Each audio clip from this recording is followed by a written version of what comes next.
I was at a party with two friends that I had just recently met about a month and a half before that. We went to a party on Cleveland Avenue, and we were supposed to be meeting up with the guy that I was dating at the time. And I noticed about 15 minutes later that I didn't see the people that I came to the party with. So it was outside, dark, and I had on a white skirt and a little halter top with some high heels on. I started walking outside of the crowd of the party looking for them. A guy came out of the pathway of the woods.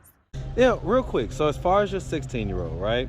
Did he go to jail for that incident? He did not. And so why did you go to jail and him not? Because What's up, YouTube? Hit the like button, share the video. Now back to the content. What's up, YouTube? Atlanta Street Interviews out here with another one. So we got a young lady with us today. How you doing today, miss? I'm doing well. All right, all right. So are you homeless? I am actually. Okay. And so how old are you? 37. 37. And so how long have you been homeless? For 2 months, almost 3 now. Okay, so going on 3 months. So what was it that happened almost 3 months ago that caused you to become Well, homeless? back 8 months ago, I went to jail. I've been having a problem with my 16-year-old son. He was on juvenile probation for being unruly. Single mother with 5 children. He's my oldest. Don't have any male figures in the family. So I've been running across a couple of altercations with my son. He's been putting his hands on me. We got into a fight. I went to jail for 5 months, lost everything I had. So now I'm here now starting over. I recently got me a job at the Dollar Tree, and it's only paying $11.50 an hour. I get a full schedule, but it's not enough money because everybody wants 3.5, 2 to 3 times the rent. And it still puts people in a situation because how are you supposed to maintain what you have? A lot of people are trying to open up for subsidized housing, but when you are a certain kind of person, nobody wants to just live in subsidized housing. Subsidized housing, equal opportunity housing usually becomes projects. And I want a better life for my children, so I only steer to what I can afford because honestly, transparently, there's no affordable housing in Atlanta. Everything has gone up. There's inflation, what we all know. So everything, even a 1-bedroom is like $1,500 a month, and then they want you to make 2 to 3 times the rent. So it's hard to even have a job and try to find a place unless you want to live in poverty. So being that I'm a mother of 5, I have 3 sons and 2 daughters, 37 years old. I'm trying to rebuild my life. I work. I always am self-sufficient, doing my own due diligence, but running across the inflation and what people want to rent, I'm running across a hard time trying to find somewhere. My credit is all right. With COVID coming, I had to let go of my car, which was building my credit, so now it's going back the opposite way. And my credit score is not really anything to be able to get a place if somebody runs my credit. So I am running to that situation. My children are in foster care because of this situation, and I am trying to get them out by the 9 months place, which will be February. So diligently, I'm working, doing my own due diligence, trying to free my children from foster care.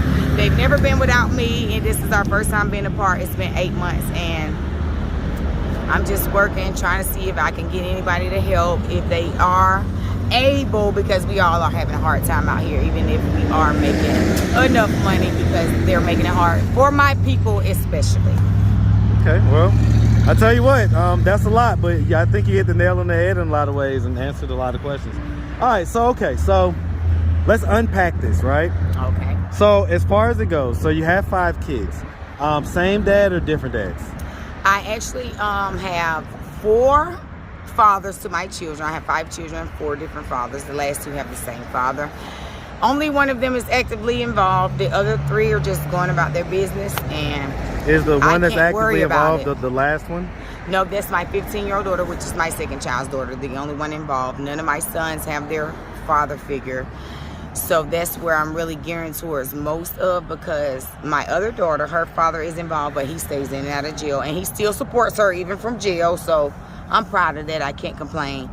He's doing better than me being in jail. He can even send me money. So at the end of the day, I am geared to trying to make a way for my 3 sons, because they're born with 2 families, black and a man, and I am trying to make another way for them besides living here in the hood where they all stereotype us to be at. So I'm gonna apply a little bit of challenge to that, right? No problem. Okay, so as far as it goes, I mean, so you know, you had your first child when you was like 22, right? I was 4 months away from being 21, actually. Okay, so right, but you know, you wasn't like a teenager or anything like that, right? So, so these guys that, you know, kind of ended up being, I guess, deadbeat dads, were these kind of like street guys type deal? 2 of them were. The rest of them were not. The other 2 were not. So the one that belongs to my 13-year-old, he is in prison right now, and yes, he was a kind of street guy. But for the most part, everybody else were not, because I tried to steer away from that because I never wanted to be a statistic, but I ended up being so anyway. And as far as how do we think that happened? How do we think? Okay, go ahead. As far as picking the guys, go ahead. As far as picking the guys, you want to be able to do background checks, try to get to know people's family history, mental health issues, background with criminal records, because you just never know who you are, what they call breeding with. And I tried to be careful with who I was making children with, and I thought I did a good job for the most part. But when I broke up with the guys, that's when they showed me another way. When I broke up with them, they broke up with their children. Yeah, I mean, we definitely hear about that. So okay, so like for instance, were you in relationships with all these guys? I was. Or any All of these guys 4 of them, one-night I had stands? 2 years or more. One of them was a 6-year relationship. The others were 2 years or more. So like, why did the relationships dissolve? Like, It dissolved because it got to being where I was covering everything, especially in the financial situation. I've even been married. I got married 4 years ago, and the husband was everything he was supposed to be, and somewhere along the way he just became lazy when he seen my ambition and my drive. And you know, people get with you and they tell you stories of their past and how they did this and that for the other person, but then they get with me and see my drive and they feel like they could slack. And that became a problem because they were getting fired from jobs and not maintaining and never could provide the help. And even with having the children, they're there, I'm working, they're not, and they were barely doing the job. I got to where I had to find babysitters and pay people while they do nothing. So that's how the Are you still legally married? No, I'm not. No? You guys got divorced? We did. I was married 3 years after we were not together anymore, trying to make it work out, offering counseling, but he just didn't want that. So. And did y'all have any kids together? We didn't. We had 2 miscarriages, so God knows best. Does he have any kids? He does not. No? He claims my 2 babies, which are 7 and 5, as his children, but my 5-year-old was 5 months when we got married. He's all that my children know. And he doesn't come around either, really. He every blue moon he may call, but my 5-year-old just recently told me he doesn't know him. He doesn't come around, which he knows who he is. Will tell my dad that he doesn't come around and he's not involved, so I don't know him. I get it. All right. And so I mean, like for instance, you know, like how long did you date that guy before you got married? 4 years. Y'all dated for 4 years? We dated for 4 years. And so for 4 years, he was a great guy. He was a great guy for the first 2 years. And then the last 2 years, things just switched up? Switched up. Why do you think things switched up like that? I wonder. I've been trying to ask. I've never gotten an answer. You know, so you asked him? And once he's told me that sometimes you just outgrow people. Well, outgrowing people is one thing, but not kind of not handling your responsibilities is another thing. Why do you think first that became the problem? I was always trying to talk to him because I got him several jobs, because I worked at Waffle House for 8 years and I still work there part-time, but he kept getting fired. I kept finding him other Waffle Houses. It became a problem because he was getting fired everywhere he was because he's an angry bird. So I tried to have these discussions from adult to adult, and in a marriage I wanted to keep it because I've always dreamed to be married. But because I came from a family where every woman had only 1 or 2 men in their life and still have the same man that they married 30, 40 years later. So therefore I feel like a black sheep and nothing worked out for me, but I just keep going because I can't worry about the past. I just have to keep doing my due diligence to work out what I can. And God has been sufficient enough to where I haven't really been needy, but I'm still just having this problem with getting a place. Where are you like sleeping at right now? Well, I'm staying here and there, basically at a couple of friends' house. Pillar to post type deal? Yeah. I get it. All right, so let's just start from the beginning. So where you from? I'm originally from Chicago, Illinois. Hey, man. Shout out that Chi-Town, man. Chi-Town. That Chirac. I ain't been in 9 years, man. But y'all still my people. All right, so did you grow up there for the most part? I did for the first 16 years of my life. My mom moved to Georgia, and I'm 37, so I've been here like 17 years almost 21 now. years. 21 yeah. years? Yeah. Okay. Okay, all right. So growing up in Chicago, did you have both mom and dad in the household? Nope, just mom. Just mom? I knew my dad. He'd come around here and there, but he was an alcoholic. I'm his only child. He never was really in my life. My grandma did his job. Okay, all right. How did you feel about that growing up? It felt bad because, like I said, all the friends I had, they all had both parents. All the girls were daddy's girls, and I always felt left out. They always would invite me because I grew up very well. My mom was a single mom, but she did a hell of a job, and I appreciate her for that. Even though we didn't get along much, but she still did her mama thing. So growing up, having friends that came from both families, it was something different for me because I didn't come from that, and my mom was a single mom, and they'd invite me up around places, and I watched the interaction with them and their dad, and they were just everything to their dad. And being that I felt left out, I just didn't ever want to be around because it would make me sad. I felt like, well, I'm my dad's only child, and I'm a girl. Why doesn't my dad care about me? So this is what I went through. Did you ever ask him? I did, but he never really gave a real explanation. He always would call me and tell me he never forgot about me. And at 13, I was like, well, I think you did. And I still have a relationship with him. I talk to him. I haven't talked to him in a year. I'm looking for him as we speak. So he's disabled now, and I want to be able to take care of him because he's 60 years old. He's getting older. And just because he didn't do his part, and trying to fulfill my duty with what the ultimate goal is, trying to make it back to God. Just because somebody did me wrong is not what somebody brings in, is what you put out, is what God is holding you accountable for. So just because my dad wasn't there, I still want to show him that I still love him anyway. And whatever he needs, I'm here. He's old, I'm younger than him, and I want to be able to help him out. Okay. All right, I salute that for sure. My girls are definitely daddy's girls, so I can understand your pain that you feel. I used to go to, some of the functions at school and things like that, and I would always see, those few girls that didn't have their dad there, and they'd always be crying and stuff like that, really sad, so.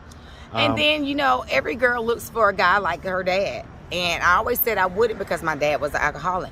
But then I realized after the divorce of my husband that I found every guy like my dad, a guy that didn't care about me. And that's what I felt like. So, with all in all, people are just people, like the famous song that's my favorite song by John Legend. We're just ordinary people, and we don't know which way to go. We're all out here fishing, so I forgive. I can dig it. And so what about mom? Is she still living? Mom is still living. She's disabled, and she's really having a hard time herself. So I don't try to pressure her. She has 3 other daughters that always ask her for help.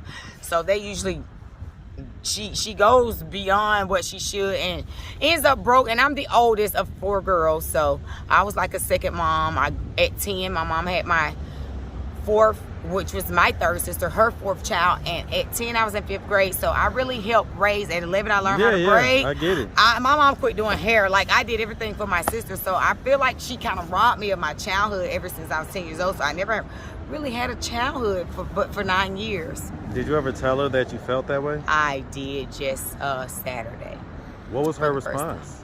And she cried and just told me that she really apologized and she hopes that I can forgive her. Okay. And I do. Because I understand that she did the best she could with what she had. Once you get an adult, you kind of learn, experience in life that this ain't easy. And there's no rules. There's no instruction book to being a parent. So whatever you usually go off of how your parent was to you and to care for your children. And anything other than that, as far as financially take care of whatever you have to do, mothers usually don't get to have pride when the daddy runs off. And it's just not fair. But let me ask you about that. Why do you think it is that? Because the government makes it that way. So it's the welfare system and kind of how the government incentivizes. Well, it starts all the way from the Willie Lynch thing. And then they started allowing women to make more money than a man. And it was all designed for my people so we could stay at odds. Because for some reason, well, of course, they know us more about us than we do. And it's their business to keep us detached from who we really are because they know that how powerful and So I'm going to interject real quick. So that's a myth that the women in our community make more than the men. If you go look at statistics up, men make more than the women. So it's kind of a myth that gets pushed out there to kind of try to make our men seem incapable. Well, in that sense, it could be a myth, but legally, I've had this problem because women went and fought for women rights to be able to work, and somewhere along the way they only did this for our community. They will allow a black woman to make more money than a black man. I've taken a couple of my friends that were black men to jobs that I was going to apply for, and I made more money than them. They didn't offer them as much money as they offered me, and that's what I mean by that. Typically, yeah, we know we are the 8th if we would seclude races in nations, we're the 8th in nations to spend money. So that means us black people have money, we just don't spend it in the We right have way. we have $1 trillion spending power. Right. So all right. We just don't invest in anything. No, big facts, big facts. All right, so, well, that's good that you had that conversation with Mom. That sounds like that was very, you know, almost maybe therapeutic for you to be able to talk to her about how you felt. Okay, all right. So at this point, what are we doing to try to get ourselves out of this position? I know earlier you said you was working, you're trying to do different things. What else are we doing? Right, because I do own an LLC that I got February 1st of 2021. So really I'm using these jobs to fund and relaunch my business over, because of course I lost all my clientele.